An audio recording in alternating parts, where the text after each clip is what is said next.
Frente a Frente es presentado por Relojería San Antonio.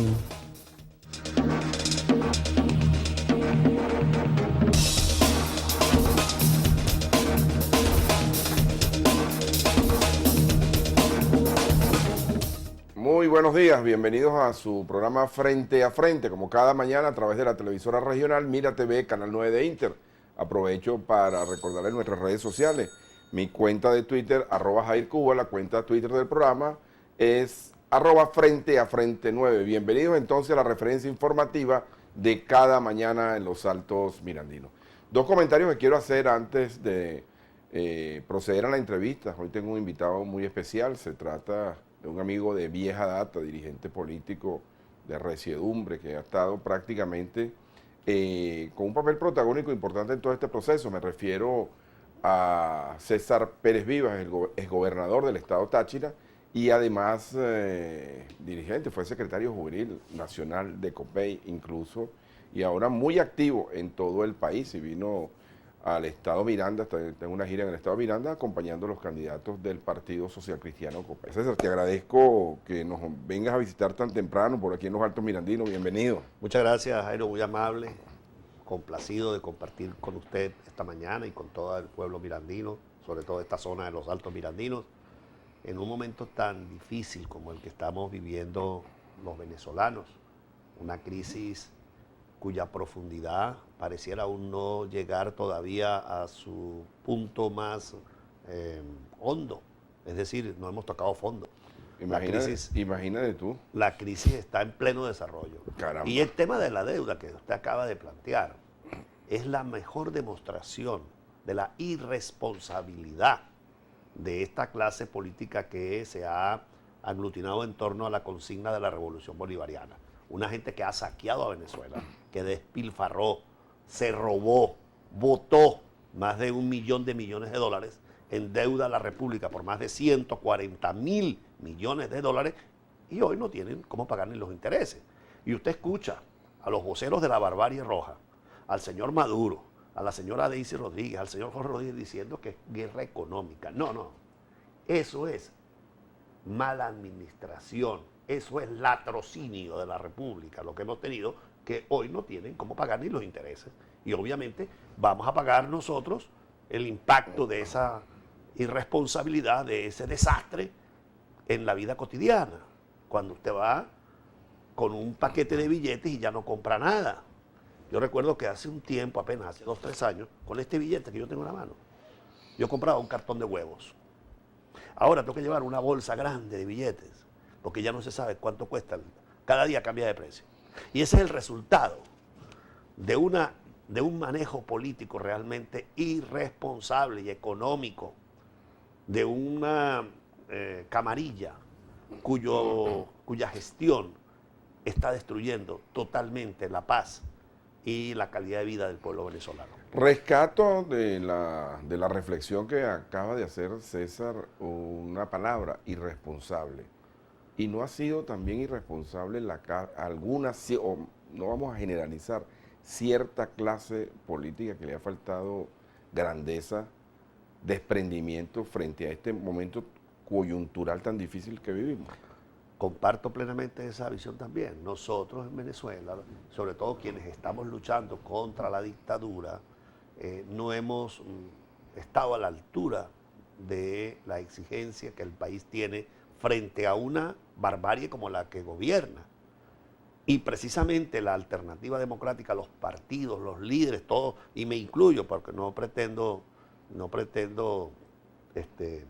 señalar o excluir, sino que hemos estado realmente muy por debajo de esa exigencia. En el diario El Nacional de hoy, invito a mis televidentes a que ubiquen en la página web mi artículo de opinión del día de hoy, que se llama La Hora del Desprendimiento. Y allí yo estoy planteando, francamente, que no podemos continuar en el campo de la oposición pretendiendo hegemonizar a la propia oposición.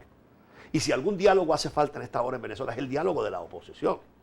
Más que ese diálogo entre el gobierno y la oposición o una parte de la oposición, yo propongo un diálogo a lo interno de la oposición, de los venezolanos que luchamos contra la dictadura, y pongamos de manifiesto un desprendimiento renunciemos nosotros a pretender dominar, conducir por sí solos la oposición. No se trata de renunciar a luchar, que es distinto, porque no podemos renunciar a un sueño de país libre y democrático, pero vamos a renunciar a pretender nosotros ser los candidatos presidenciales, volver a ser los candidatos. Yo he sido gobernador de un estado durante 4 años, he sido parlamentario. Bueno, mientras la democracia vuelva en Venezuela, renunciemos, pongámonos a trabajar para salir de la dictadura y pongámonos de acuerdo en conseguir a un venezolano, que los hay, para encabezar la plataforma presidencial. Decidamos eso ahora en diciembre y arranquemos el 2018 con un venezolano que no haya sonado, que no haya estado propuesto por nadie hasta el día de hoy. Porque en la medida en que uno pretenda arrimar la brasa para su sardina, el otro partido le dice que no. Aquí lo que hemos tenido lamentablemente estos años es el partido A pretendiendo imponerse sobre el B, el candidato A lanzando una estrategia para que el candidato B entonces quede atrás, el candidato B inventa otra, eso ha generado una desunión y bueno, estamos en este momento en una situación en el campo opositor que no es la mejor, que no es buena, ¿verdad? Lo cual no quiere decir que no hayan hecho cosas positivas, pero el saldo, lo cierto es que hoy la situación de la alternativa democrática no es la que el país necesita para poder superar esta crisis y ha llegado la hora del desprendimiento, la hora de la verdadera unidad. Propongo la creación de un Frente Amplio Nacional que esté en condiciones de articular no solo partidos políticos, sino factores de la sociedad democrática, de la sociedad civil venezolana, que todos juntos tengamos un solo objetivo: derrotar política y electoralmente a la dictadura comunista de Nicolás Maduro y ofrecerle a Venezuela el cauce hacia la democracia. Volviendo a ese tema, ¿no? Quiero aprovechar estos minutos antes del corte para hablar de ese tema y después profundizar en unos aspectos que tienen que ver con el devenir de lo que está sucediendo en el país. César, tú fuiste, cuando yo hice la presentación, tú fuiste protagonista importante de esta primera fase, sobre todo de los primeros años del gobierno del presidente Hugo Chávez. Pregunto, ¿la clase política opositora subestimó a Hugo Chávez? ¿Y dónde se perdió toda esa coherencia que tenía la oposición venezolana? Porque fíjate tú, hemos llegado a una circunstancia de que la oposición gana unas elecciones con suficiente margen y ni siquiera ha podido hacer valer su condición de Asamblea Nacional Soberana. Así es, lamentablemente se ha dilapidado ese capital político espectacular que se logró en las elecciones parlamentarias del 2015. Y mi modesta opinión es que hemos carecido de grandeza en el liderazgo democrático para admitir la verdad o para tratar de conseguir la razón que puede existir en otro actor. Siempre se actúa con el recelo. Si yo hago lo que Pérez Vivas dice, voy a convertir a Pérez Vivas en el líder, yo no puedo apoyar esa tesis. Si yo hago lo que dice Cuba se me va a ir adelante. Y entonces en ese pugilato entre uno y otros actores políticos de la vida nacional se ha ido el tiempo y se han ido las posibilidades y sobre todo se ha ido la esperanza de un país, que es lo que más me preocupa a mí, la esperanza. Cuando yo encuentro a los ciudadanos con una nostalgia, cuando yo encuentro a los muchachos yéndose, mira, yo que actúo y que tengo como epicentro, digamos, de mi vida política histórica, por sido parlamentario, el estado Táchira, y ahí tengo la frontera, y he apreciado cómo salen por hordas los volúmenes de gente, miles de personas cruzando el puente hacia Colombia para tomar un autobús e irse a cualquier ciudad colombiana, para irse al Ecuador, a Argentina, al Perú. Eso me duele en el alma, porque yo pertenecía a una generación joven que tenía una esperanza y un sueño en Venezuela. Cuando yo recibía, me acuerdo, cuando yo era secretario nacional de la Juventud de Copey y a Caracas venían los jóvenes del continente. Un día estábamos saliendo de un concierto en el Teresa Carreño con un grupo de jóvenes latinoamericanos y me dijo un joven peruano: César, esta es la Nueva York de América Latina, esta es la capital de Sudamérica. O sea, había un impacto, una atracción por Venezuela, porque éramos realmente el modelo de la democracia, el modelo del progreso, el modelo del crecimiento económico en América Latina. Y hoy en día somos el país más pobre casi del continente, el país donde el salario no alcanza para comer, donde la gente se muere de mengua. Y en eso, obviamente, la destrucción la tiene el gobierno. Pero ya en esta hora, en estos tiempos finales, nosotros tenemos una responsabilidad si no hacemos lo que tenemos que hacer para salir de esta dictadura. ¿Qué es más difícil? ¿O qué fue más difícil? el caso chileno, ojo, no estoy haciendo comparación de Pinochet con el actual mandatario. La comparación que quiero hacer es precisamente con el tema de la concertación que hubo en Chile para salir de Augusto Pinochet. ¿Qué era más difícil o qué es más difícil a tu juicio? Aunque son circunstancias históricas, yo he tenido la oportunidad de visitar varias veces Chile. Tuve la oportunidad de conocer al presidente Patricio Aylwin, de oír directamente en su casa la experiencia de cómo se construyó el consenso. Porque en Chile todos los partidos llegaron a la conclusión de que la persona indicada para asumir la representación del mundo democrático fue don Patricio Aylwin. Que no lideraba las encuestas. Nada, pero es que no era ni líder, era simplemente un patriarca al que toda la sociedad acudió. Aquí hay gente planteando, por ejemplo, vamos a hacer primaria mañana para escoger el candidato presidencial. Perdóname, la primaria, en mi opinión, no resuelve el problema de la unidad nacional en estas circunstancias. Y si alguien quiere tener un ejemplo de que la primaria no resuelve el asunto, veamos las elecciones de gobernadores en Aragua, en Barinas, en Yaracuy, donde hubo primarias y sin embargo eso no garantizó la unidad. En Miranda. Yo puedo decirlo con todo, yo fui gobernador, el primer gobernador que logró montar un proceso de primaria fui yo. Ahora, quizás la madurez y los años de experiencia me llevaron a cuidar muchísimo la unidad pre y post primaria.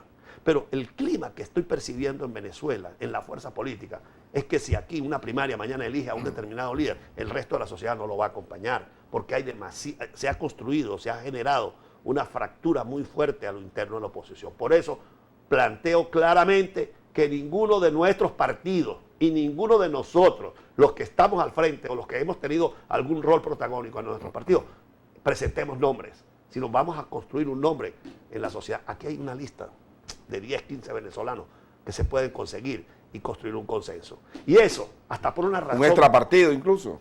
Puede ser una persona que no esté en ningún partido ahorita. Mira, eso hasta por una razón pragmática hay que hacerlo. Porque de lo contrario, aquí va a seguir presidente de la República el año que viene. O sigue Maduro, o viene un Diosdado. Los dos son igual de bárbaros y igual de nefastos para esta sociedad. En consecuencia, pues va a ser 6 años más de dictadura. En cambio, nosotros podemos lograr un consenso con un compromiso político que signifique la reforma política para una nueva etapa en Venezuela, en la cual, por ejemplo, se recorte el periodo presidencial, se establezca la no reelección absoluta, se establezca el parlamento bicameral para que el federalismo cobre de nuevo fuerza, porque uno de los dramas de este país ha sido la centralización brutal que ha aplicado la dictadura comunista y que ha ahogado a los estados y a los municipios.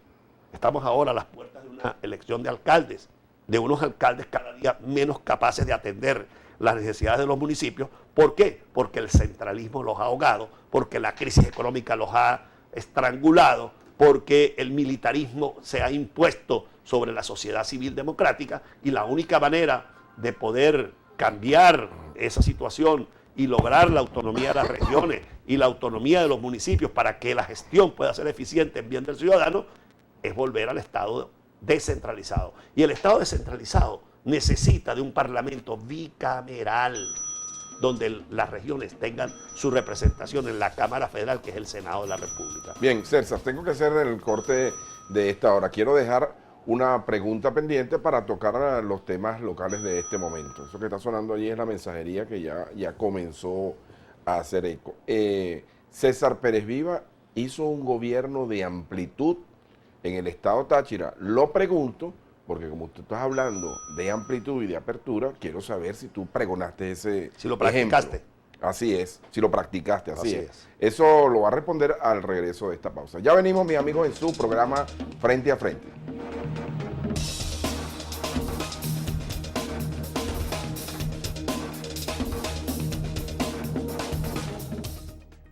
Regresamos, mis amigos, en su programa Frente a Frente, conversando en la mañana de hoy con el dirigente político César Pérez Viva, ex gobernador del estado Táchira, ex secretario juvenil nacional de COPEI, ex parlamentario del antiguo Congreso Nacional. César hace una cantidad de reflexiones y yo, para concluir con este tema y entrar en lo pertinente, lo que está en este momento pendiente, porque quiero saber en qué anda en este momento César Pérez Viva, le preguntaba, ¿tú pregonaste con el ejemplo para hablar de amplitud y de unidad, César, cuando fuiste gobernador. Efectivamente, Jairo, mi gobierno lo puedo exhibir como un modelo de integración de la sociedad y de las fuerzas políticas. Yo tuve la oportunidad de gobernar con todos los partidos democráticos y con sectores del mundo empresarial y académico de la región tachirense. No hubo un solo partido que no tuviese representación y presencia importante, no en carguitos por allí de relleno, sino que formaban parte del Consejo de Gobierno. Todos los partidos. No fui yo el que me dediqué a colonizar al resto de los sectores políticos. No le pedí a ningún dirigente político de otro partido distinto al mío que tenía que inscribirse en mi partido para poder formar parte de mi gobierno. Respeté, fortalecí, respaldé a todos los partidos. Fíjese que ahorita en el Táchira la gobernación está en manos de una dama del Partido Acción Democrática, que fue además delegado, fue prefecto mío. La doctora Laidy Gómez fue mi prefecto en el municipio Junín del estado Táchira.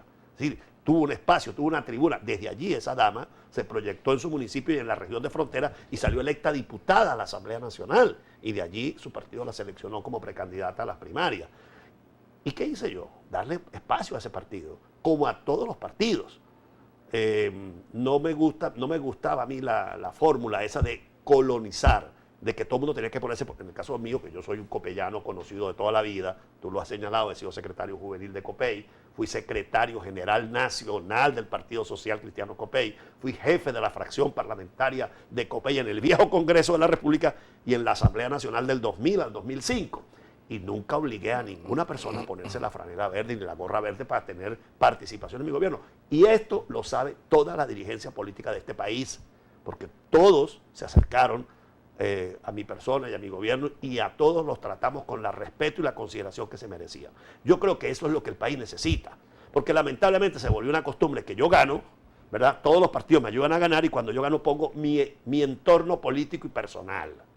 Y entonces eso ha desnaturalizado muchos gobiernos en regiones y municipios. Por eso creo que escribo ese artículo hoy, que es la hora del desprendimiento.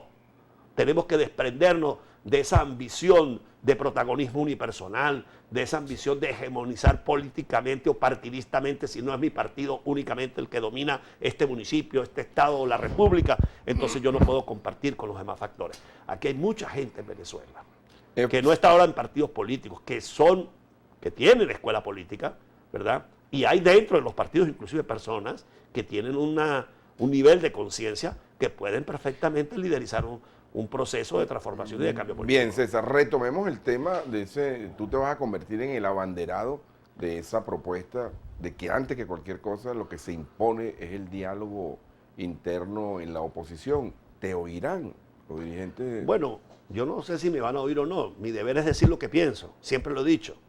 He tenido, digamos, por norma, expresar unos puntos de vista, los escribo, tanto en mis columnas semanales, las expreso en programas de opinión como este, cuando tengo la oportunidad de participar en los espacios de opinión pública, lo escribo en mis redes sociales, en el Twitter, en el Instagram, en el Facebook, donde quiera que puedo expresar un punto de vista lo hago. Pero a mí me parece que tenemos necesidad de dialogar en la sociedad democrática, ¿verdad? Tenemos que entendernos, aquellos que de momento sienten que el camino para lograr un cambio es, por ejemplo, solamente estar en la calle protestando, o aquellos que pensamos que en la ruta electoral no podemos abandonarla, o aquellos que pensamos que es posible hacer una lucha en la calle y estar presente en los escenarios electorales, aquellos que pensamos que es posible perfectamente trabajar inclusive con ciudadanos que participaron en la primera etapa, digamos, de este proceso político revolucionario, socialista, comunista, y que hoy han llegado a la conclusión de que el modelo ha fracasado y desean un cambio. Necesitamos de todos esos venezolanos para poder abrir el cauce a la democracia. Y cuando la democracia esté establecida, cada uno de nuestros partidos tendrá libertad de participar, de presentar opciones, de buscar alianzas. Pero poner ahorita, mire, vamos a hacer una alianza nueva, desaparecemos la MUD y creamos dos partidos un grupo y otros dos partidos otros dos grupos, señores, por ese camino no vamos para el baile. Por ese camino tendremos dictadura comunista por más tiempo. Aquí se impone un frente amplio nacional que integre a toda la sociedad y que tenga un solo objetivo: derrotar política y electoralmente a la dictadura, no ponerme a mí de presidente. César, estamos ahorita frente a una campaña electoral atípica. salimos de una campaña electoral atípica, entramos en una campaña electoral aquí atípica para las elecciones municipales. ¿En qué anda César Pérez Vivas en este momento? Copey ha postulado a algunos candidatos. ¿Cómo percibes tú todo esto? Y obviamente, ¿cómo percibes a los candidatos que ha postulado tu partido, Copey? Bueno, yo ando luchando para que en Venezuela impere la sensatez. A mí me parece que de momento uno puede reflexionar y tener argumentos válidos para pensar en la necesidad de poner en evidencia el abuso, el atropello, el ventajismo, el fraude en el cual todos los días y en todos los procesos nos lleva el gobierno. Y entonces cuando uno se pone como decía, esa gorrita, dice, sí, es verdad, yo tengo que ponerlo de manifiesto. Pero cuando uno se pone la gorra del ciudadano que vive en un municipio de Venezuela y entiende que el alcalde es allí, lo es todo, y dice, bueno, ¿cómo es posible que yo, además de tener a Chávez, a Maduro arriba en Miraflores, abusando contra nosotros, hostigándonos, metiéndonos cadenas todos los días, metiéndonos propaganda, arruinando nuestra vida, y además nos metimos en un gobernador, ahora tenemos que tener el alcalde? Entonces, por esa razón, he llegado a la conclusión de que es menester evitar que las alcaldías sean tomadas por la barbarie roja. Mira, la semana pasada estuve en un municipio de mi estado, Táchira, llamado el municipio Uribante, cuya capital es un pueblo hermosísimo de los Andes llamado Pregonero. En ese municipio la señora alcaldesa es casi la presidenta de la República. O sea, ella agarra el teléfono y llega un contingente de la Guardia y te cierra el negocio. Ella agarra el teléfono y llega un contingente del ejército y te toma una zona. O sea, ejercen un poder extremadamente abusivo. Ese modelo, esa cultura del atropello que caracteriza a la camarilla gobernante se traslada a todos los niveles del poder público. Y en el municipio, entonces, ¿qué hacen esos alcaldes? Primero, te cambian las zonificaciones, te toleran, ya de por sí el gobierno nacional y algunos gobernadores desconocen las competencias y la autoridad de los alcaldes y le montan unos mamotretos impresionantes. Por ejemplo, lo que pasó en Caraballeda, cuando la Misión Vivienda, desconociendo todas las reglas urbanísticas, construyó un edificio en lugares inadecuados. ¿Por qué? Porque no se respetan las ordenanzas, no se respeta la planificación urbana. O sea, que el gobierno municipal es precisamente lo más importante. Es muy importante, pero voy a ponerte otro ejemplo. Cuando usted, por ejemplo, las pocas fuentes de empleo que hay en un municipio, de repente una granja avícola, como está en este municipio, llega la alcaldesa porque no le regalan unos huevos y unos pollos para unos guerrilleros de la FARC que están en la zona del ELN, les clausura la granja con la Guardia Nacional a esa gente, o les revoca la patente de industria y comercio, o simplemente por una zona de cierto nivel socioeconómico, como son supuestamente escuálidos, no les recoge la basura, no les pasa el aseo urbano por el frente. O sea, poner esa herramienta que es el municipio en manos de una persona alineada con esa manera, con esa cosmovisión autoritaria, divisionista de la sociedad, que lleva implícito el proyecto político del socialismo del siglo XXI, es un error. Por lo tanto, nosotros hemos resuelto estar en la elección y tenemos candidatos. Y a mí me complace mucho, hoy que voy a estar en Los Teques, que un hombre como Freddy Martínez sea candidato de la Unidad Democrática y nosotros los socialcristianos lo respaldamos. Y lo respaldamos por varias razones. Primero, porque lo conocimos en nuestra casa. Freddy es un hombre formado en los valores del humanismo cristiano, pero ha sido un excelente gerente. Los Teques tienen muchas de sus buenas realizaciones gracias a la iniciativa, a la capacidad creativa de Freddy Martínez. Era yo diputado del Congreso de la República cuando Freddy Martínez andaba en el Congreso de la República de entonces promoviendo el metro para Los Teques, buscando recursos para la vialidad de Los Teques, buscando recursos para los escenarios deportivos de Los Teques, promoviendo la policía municipal de la capital del estado Miranda. Es decir, es un hombre con una experiencia en la administración, con una sensibilidad, con un compromiso con la comunidad, que está allí todos los días. No lo que pasa con el actual alcalde, que viene en la mañana un rato y se vuelve a ir a mediodía para Caracas, a un restaurante y no volvió más para Los Teques porque vives en Caracas. Resulta que el alcalde de cualquier ciudad tiene que estar en su municipio. No puede ser un visitante que viene a ejercer una función porque así lo decidió la cúpula gobernante. La gran diferencia con un hombre como Freddy Martínez en Los Teques es que conoce y vive esa realidad. Sabe quiénes son los actores sociales, quiénes son los actores culturales, deportivos, económicos, religiosos de este importante municipio que es al fin y al cabo la cabeza de un Estado tan importante para Venezuela como el Estado Miranda. De modo que yo invito a todos los que me están viendo en este momento que votan en Los Teques, que votan para el municipio de Guaycaipuro, que vayan a votar, y les pido que voten en la tarjeta verde, porque es la tarjeta más conocida y porque además representa mucho lo que ha sido Freddy Martínez como líder democrático en los Altos Mirandinos. Bueno, con tu permiso, César, vamos a darle paso a la mensajería, que es bastante. Buenos días, con todo respeto, doctor Pérez Viva, ustedes tienen que ser honestos. Los primeros que comenzaron a reinar en este país fueron los adecos y los copellanos. Y gracias a Chávez las cosas han comenzado a componerse en el país. Son las opiniones de la gente. Bueno, yo respeto si él piensa que ahorita está mejor que cuando estaban los adecos y los copellanos. Bueno, yo creo que ese señor vive en Marte, no vive aquí. Y yo no quiero decir que los gobiernos que nos precedieron eran perfectos, no, tenían muchos errores y cometieron muchas fallas. Pero le quiero decir ahí, me quedo 1000 veces más con todo lo que había, antes que con esto. Yo quiero un país distinto, un país donde los errores del pasado no se repitan, pero donde esta tragedia en la que estamos podamos superarla. Ramo Verde sin servicio de transporte, SOS, dice tu televidente. Buen día, muchachos, soy la abuelita Josefina, qué varilla que no se consigue los remedios, y para colmo aquí en Alto Verde, las mujeres de la bolsa de comida tienen un guiso con eso. Imagínate tú. Buen día, Jairo, quiero denunciar al mercado Frescomarket de Carrizal, todos los días aumentan los productos y más en perfumería, lo dice Raquel Torres. Paso este mensaje y menciono a la empresa porque la persona que envía el mensaje se está identificando. La oposición es tan mala que son los que sostienen a un gobierno caído. ¿Qué opinas, César? Rapidito para seguir con... No tanto como eso, porque si esto fuera una democracia, pues aquí ya se hubiese reemplazado el gobierno. Esto es un modelo dictatorial, abusivo, y la oposición, ciertamente nos hemos equivocado. Se han cometido graves errores que son necesarios superar para poder dar al traste con esta dictadura. Amigo Jairo, niño de 5 años sufre de convulsiones. Por favor, si alguien tiene este medicamento, Trileptal suspensión, favor llamar a Adolfo al 0414-926-1646. Por favor, alguien que pueda disponer de este medicamento, por favor.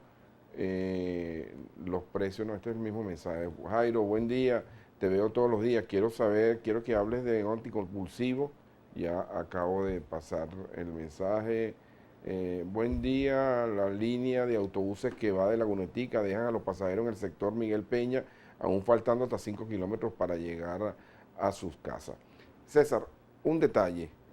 Freddy Martínez fue alcalde del municipio de Guaycaipuro en 2 ocasiones. Posterior a esto, la alcaldía fue asumida por Raúl Salmerón, Lirio Mendoza y ahora Francisco Garcés. De acuerdo a tu experiencia, y quiero una pregunta sensata y sincera, ¿tú crees que la reelección después de cierto tiempo es una buena alternativa para el país? Te lo pongo en referencia por el mismo caso del presidente Caldera. Efectivamente, el tema de la reelección ha sido uno de los elementos que más se han discutido en la vida nacional y en la vida local. Cuando una persona pues, ha tenido la oportunidad de ser alcalde, de ser gobernador o de ser presidente, tiene una ventaja sobre los demás competidores porque ya su nombre es conocido. A mí me parece que en Venezuela deberíamos establecerle un límite a la elección y planteo que en un escenario de cambio político como el que estamos buscando para el país, se establezca la elección del presidente por una sola vez. Y se directa, una sola vez y más nunca vuelva a ser presidente. Y en el caso de los gobernadores y alcaldes, planteo que se haga una reelección de un solo periodo para que obviamente venga el liderazgo. Pero en este momento la situación permite esa posibilidad y dada la precariedad de los tiempos que hay para promover nuevos liderazgos, porque el gobierno juega con el calendario electoral de una manera irresponsable. Y a mí me parece que es muy positivo contar con esas reservas de liderazgo, como el caso de Freddy Martínez. De momento el gobierno dijo, hay elecciones el día de diciembre, y entonces la sociedad empieza a buscar a quién proponemos. Si proponen, hay gente muy valiosa, pero gente que no es conocida todavía. Entonces, recurrir a una figura como Freddy Martínez, pues hay que decir, gracias a Dios que existe Freddy, que lo podemos proponer, que lo conocemos, que es una garantía de honestidad, de trabajo, de compromiso, de servicio, en una coyuntura como esa. Ahora, cuando venga la democracia y usted tenga con tiempo suficiente la seguridad de que el proceso electoral va a tener una fecha, entonces usted con 1 año, con 2 años de anticipación, puede planificar la promoción de nuevos actores. Pero hay unas reglas claras. Mira, se establece la reelección por una sola vez y más nunca. Se establecen unos mecanismos de equilibrio político, no este abuso. Porque es que además, el otro problema que tenemos los candidatos, un candidato nuevo no tiene capa, no tiene lugar donde promoverse. Los espacios de opinión como este son escasísimos en Venezuela. Aquí lo que tenemos es una propaganda sistemática y diaria de la dictadura que avasalla y aplasta al resto de la sociedad. Pero una dictadura electa con votos, César. Perdóname. De acuerdo a tu criterio. Sí, señor Gite también fue electo con votos.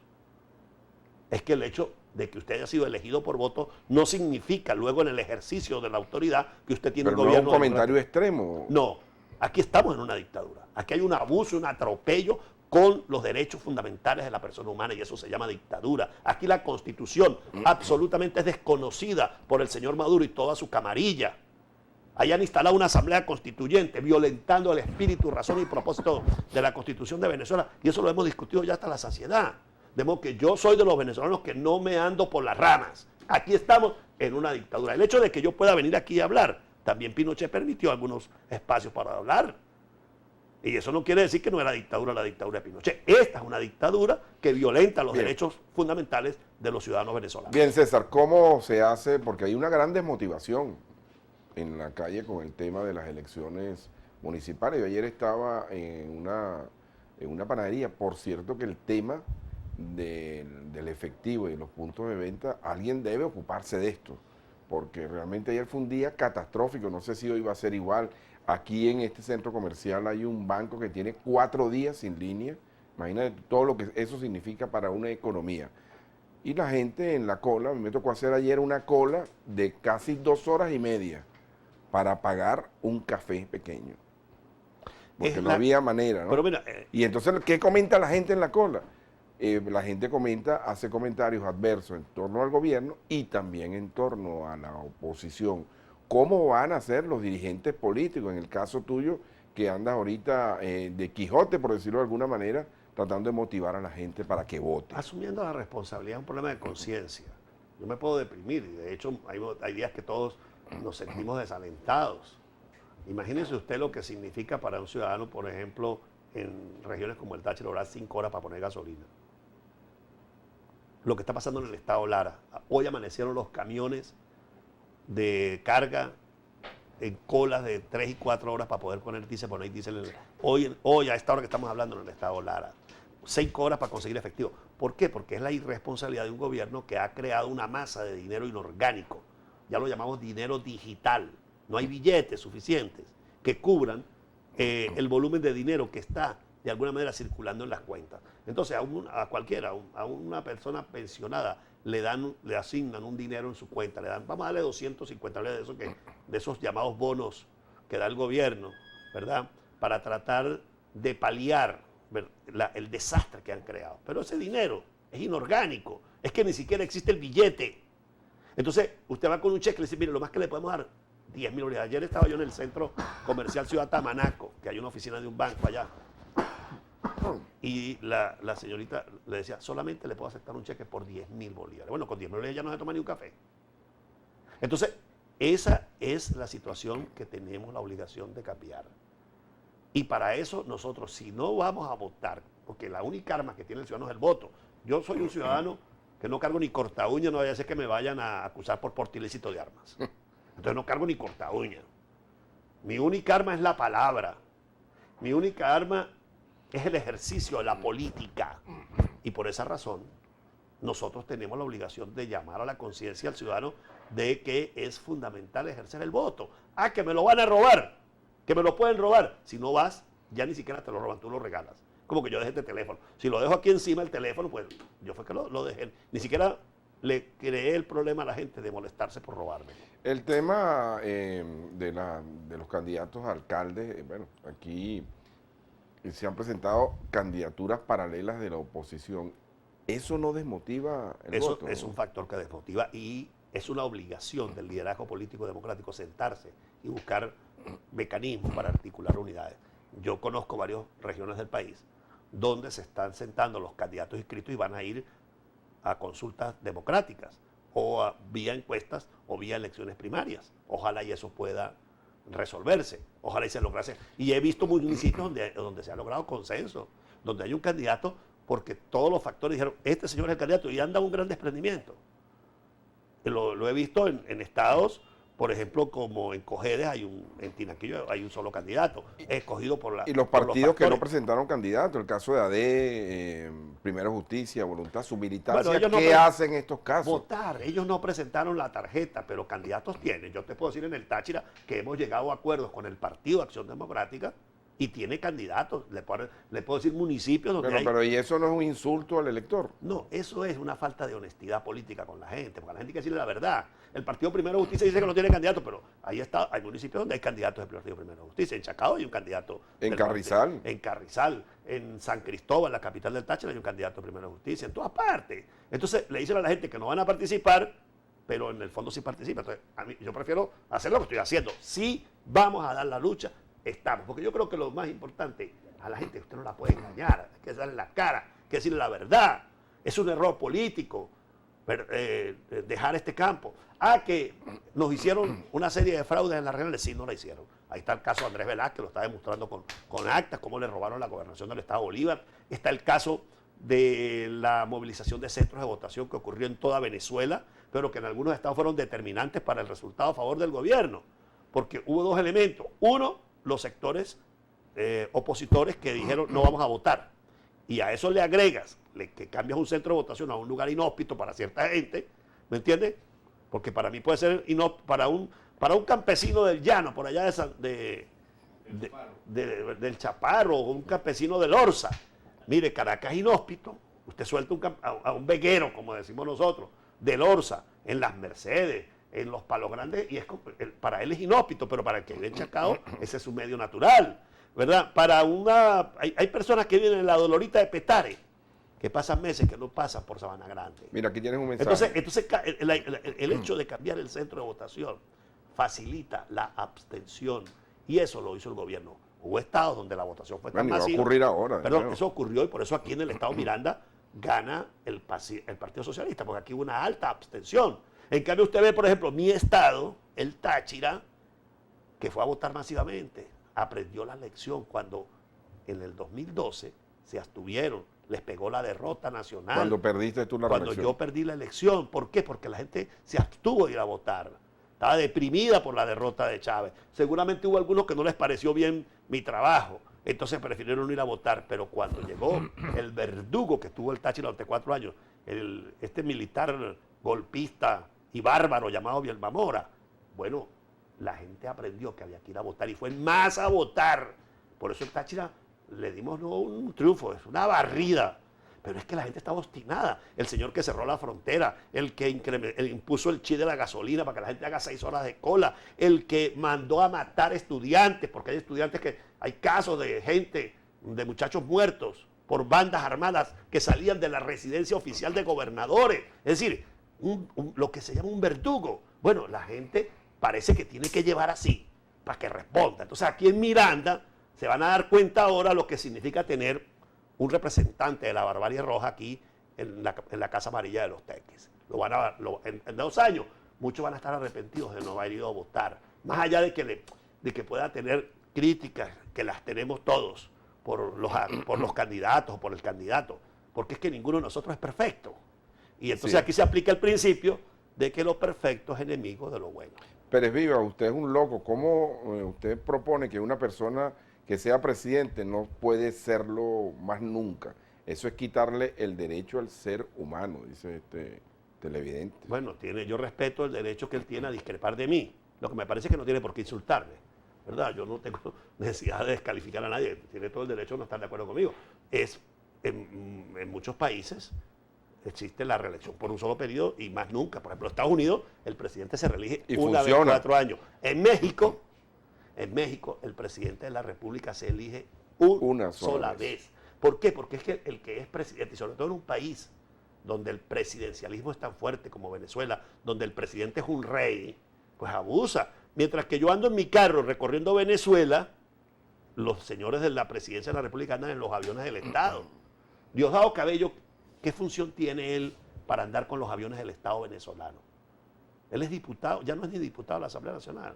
ahora es de la Constituyente, ¿no? O sea, ese señor, que lo que es vicepresidente del partido político PSV, usa los aviones del Estado venezolano, usa el canal del Estado venezolano para montar un programa de televisión en el cual insulta y se burla de todo el mundo y pone de payasos de circo al contingente militar para que lo aplaudan.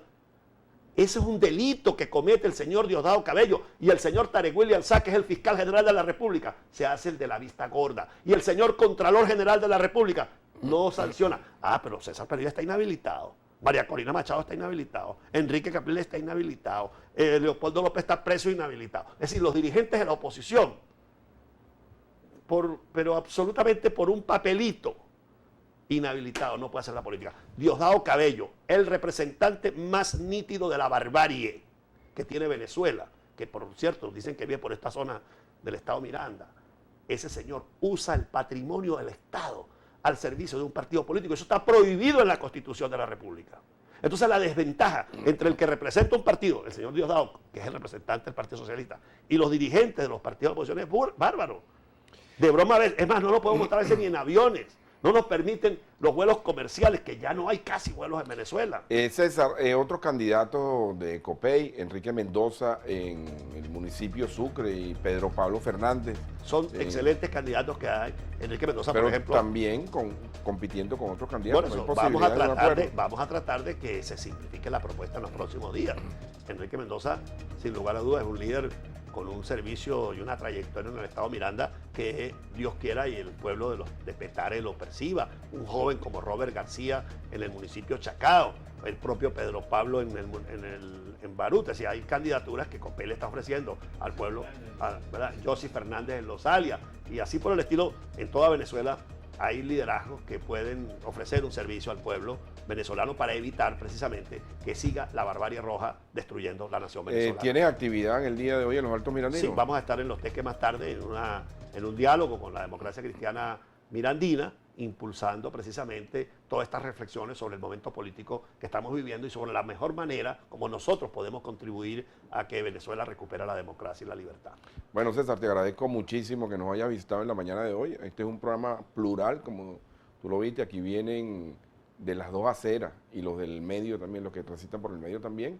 Te agradezco mucho de verdad que hayas estado aquí y aquí a la orden. Gracias, Jairo. Un grato placer saludarlo y mi respeto para toda la audiencia que a esta hora ha seguido su programa. Amigos, yo los espero mañana en una nueva emisión de su programa Frente a Frente. Frente a Frente fue presentado por Relojería San Antonio.